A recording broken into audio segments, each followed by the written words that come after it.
Hey Taurus, we're going to do your major issue reading for May.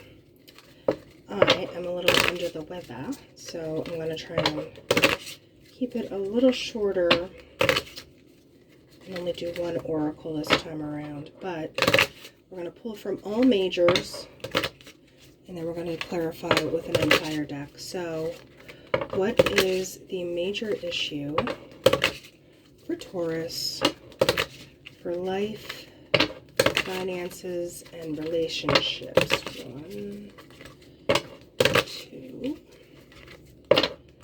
3. All right. And once one more. Sorry. 1, 2, and 3. That felt good. Yes, there it is. So overall, general, we have the star, right? We'll take it. We'll take it. Finances, Magician. And then we have relationships, Earth Mother, which is the Empress. So going off the top, it just feels like everything's kind of feeding into each other, you know, and it's like you hit a rhythm that's like boom, boom, boom, boom, and things are starting to line up, and it's kind of like you're aligning, other things are aligning, and it's like you're hitting a groove, you know, and that's a nice way to be. But what are the challenges? What's the challenge on the star here? The Tower.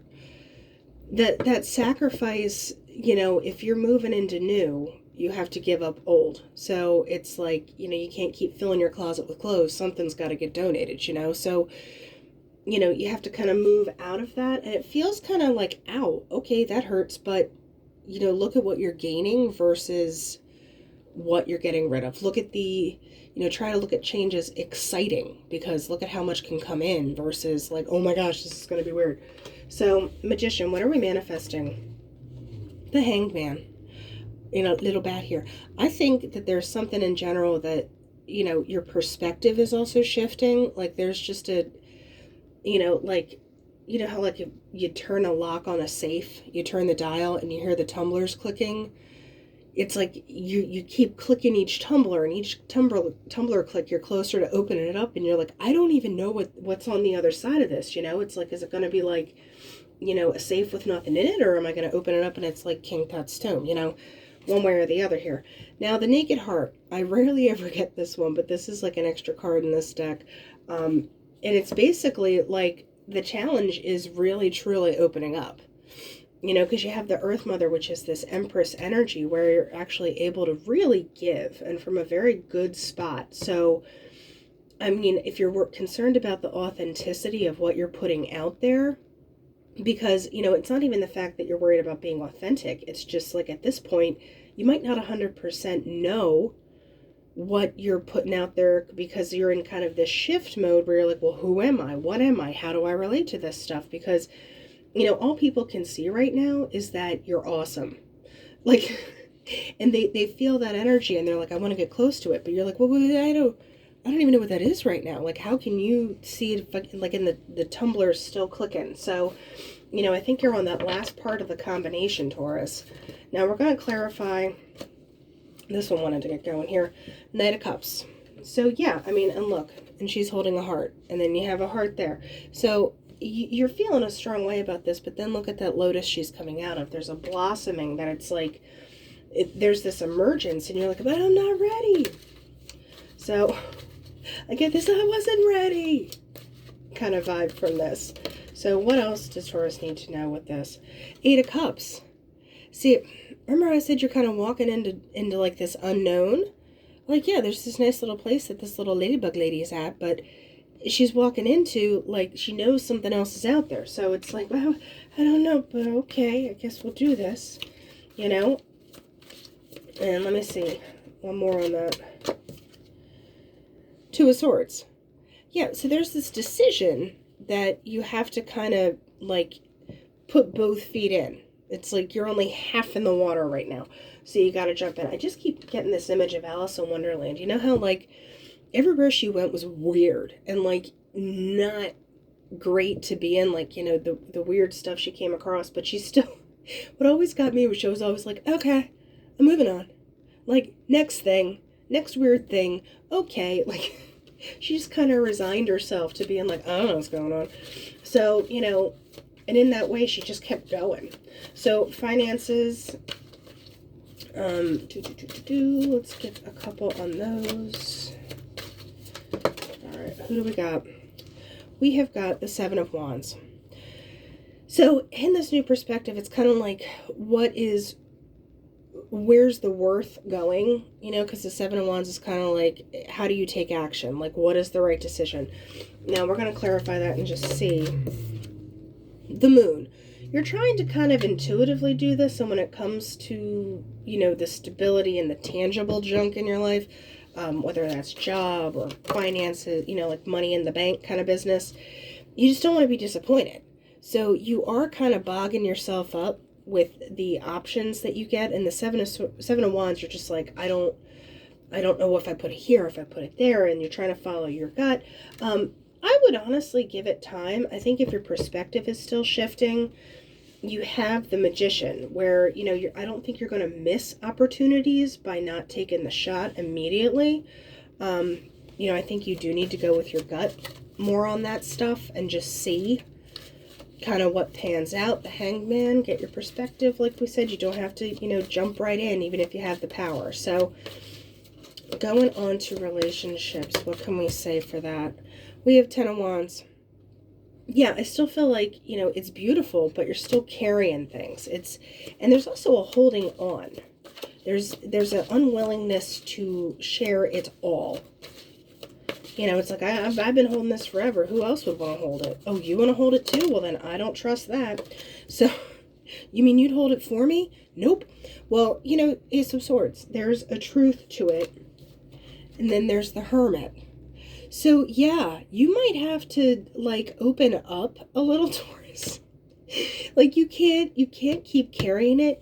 You have to be honest. You have to kind of get out of that, like, oh, I got it. I'll handle it. And, you know, sometimes you're going to have to branch out a little bit. Two of Wands. Yeah, so decide to take action. And she's literally holding the world. Okay? You don't have to hold everything. You know, that's what relationships are about. You know, allowing other people to hold stuff for you, and the give and the take. And, you know, if you feel like you've been taken too much and you're just like, I'm not ready. But you got to walk out of that overall, because you have this star energy.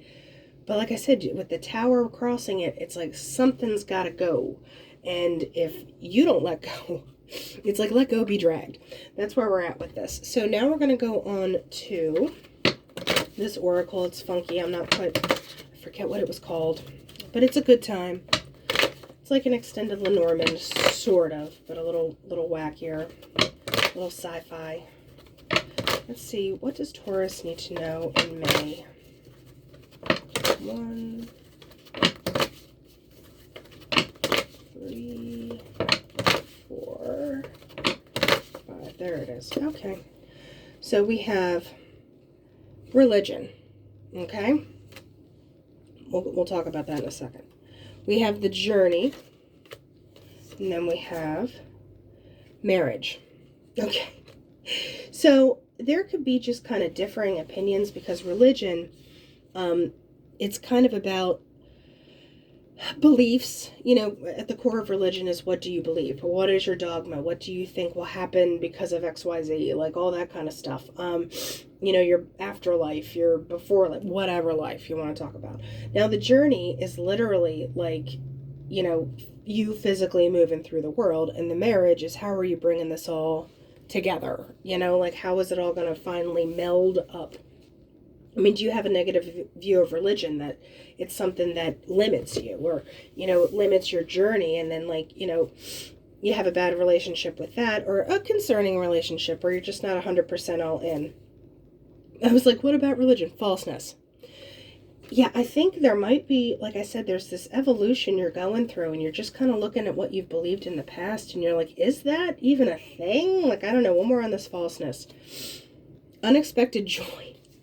Yeah, it's like you're finding relevance and not completion, but kind of like resonating with stuff where you're like, I did not see that as a thing. So like, this is your journey that you're on, but how are you going to make this all meld up together?